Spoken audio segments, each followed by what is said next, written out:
Another important class of image processing operations are what we call dyadic operations. Now, dyadic operations have got two input arguments and one output. As we discussed for the monadic case, we have an arbitrary function. In this case, it's a function of two input variables, which we'll call x and y. So it's a function of x and y. And that function is applied to the corresponding pixels from the two input images, and the result is deposited in the corresponding element of the output image. All three images have to be exactly the same size, and we apply the same function to every pixel in the two input images. So what sort of functions are useful for dyadic image processing? What is this function f of x and y? Well, we could perform arithmetic. We could add two images together, or we could subtract two images, or we could multiply two images. We could also perform more complex functions, like perhaps take the square root of the sum of the squares. When it comes to implementing some of these dyadic operations, MATLAB's inbuilt vectorization capacity comes to our aid. So if I was to add two matrices together, and I do that by using the plus operator, what MATLAB will do is add the corresponding elements of each matrix, deposit the result into the corresponding element of the output matrix. Once again, all of these matrices are of exactly the same size, so we can use any of MATLAB's arithmetic operators, and we can also use any of MATLAB's built-in logical operators. If we use the logical operators, what happens is that the corresponding elements of the input matrices are compared using that logical operator, and the result, either true or false, is deposited into the corresponding element in the output matrix. Now, you might notice here that amongst the arithmetic operators there are a couple of unusual ones. One is dot star, and that means multiply the corresponding elements of the input matrices together, and the other one is dot slash, which means divide the corresponding elements of the input matrices. In MATLAB, if you use just the star operator, that's a traditional matrix multiplication, which is quite different. Here we're talking about multiplying element by element. Similarly, dot slash means element-wise division of corresponding elements in the input matrices, where slash refers to multiplication by an inverse of a matrix. Quite a different thing. Let's have a look at a possible example of a dyadic operator. In this particular case, we'll look at image subtraction, one image minus another image. So here is an image of an intersection taken from a high vantage point and looking down. And here is another frame from this same sequence. It's actually the fourth frame in the sequence. And these images look very, very similar to each other. The traffic is not moving very, very quickly at all. But if I subtract these two images, I get an image that looks like this. And what it's done is it's shown us whereabouts the two images are different. It shows us the discrepancy between the two images. And what we can see is that there are some bright pixels up here. So this shows quite clearly whereabouts the two images are different. And we can see that the difference is mostly in that column of traffic, which is beginning to move downward in the frame. Although the images look very, very similar, simply by taking the difference, it really highlights where the change in the image has occurred. But we do need to be a little bit careful when we subtract pixel values, particularly if they are of the unsigned integer 8 type that we've used previously.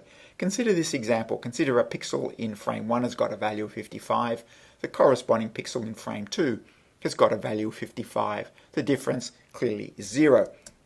Now, in this particular case, the pixel in frame 1 has got a value of 60. It's a bit bigger than the value of the pixel in frame 2. The difference clearly is 5. Now, in this case, when the frame 1 pixel's got a value of 55, the frame 2 pixel's got a value of 60, MATLAB will compute a difference of 0. And this is because we're subtracting unsigned integers. Unsigned integers cannot be negative by definition. They are unsigned. So in this case, we're going to get an erroneous result. The way to get around it is to cast the images to a different data type. Move them from being unsigned integers, perhaps to being signed integers, or perhaps to being double precision floating point values. Let's create a tangible example of this. I'm going to create a camera, a movie camera, which is a special type of object which opens a movie file and returns the frames of that as individual grayscale images. So I've created the movie object. It's in the workspace called cam. It is a movie object. And now I'm going to grab one frame from that movie. So I'm going to use the grab method, which we've seen before, and I'm going to grab the first frame out of the movie. And now I'm going to grab the next frame out of the movie. So 2 sequential frames. Now I'm going to display the image difference. And I'm going to display the image which is the result of image 1 minus image 2. And here we see a grayscale image, and it looks a little bit unusual. And we can see some interesting activity around here. The result of im1 minus im2 is actually a signed quantity. The pixel in image 1 could be smaller than the pixel in image 2. So it's useful to display this with a different color map, and I'm going to use the option signed here. What it's going to do is display pixels that are negative as red and pixels that are positive as blue, and the background, where it's 0, is white. So let's zoom in on this part of the image up here. And what we can see is some red pixels and some blue pixels. And this is showing us where the pixels in the image have changed from one frame to the next. So this is where there is motion in the scene. If we go back and look at the original movie, we can see that this is where the traffic starts to move across the intersection. These are the only pixels in the scene that are changing. We can use this image difference mechanism to determine which parts of the scene have changed. Let's discuss a more sophisticated image processing operation. It's what's called the green screen effect. And what we want to do is to superimpose this abstract scene of a hat, a ball, and a ladder into the scene of a road in a desert. What we want to do is to merge these two images. And we're going to do that by using the information in the top image, where those pixels that are green are going to be substituted by the background pixels from the bottom image.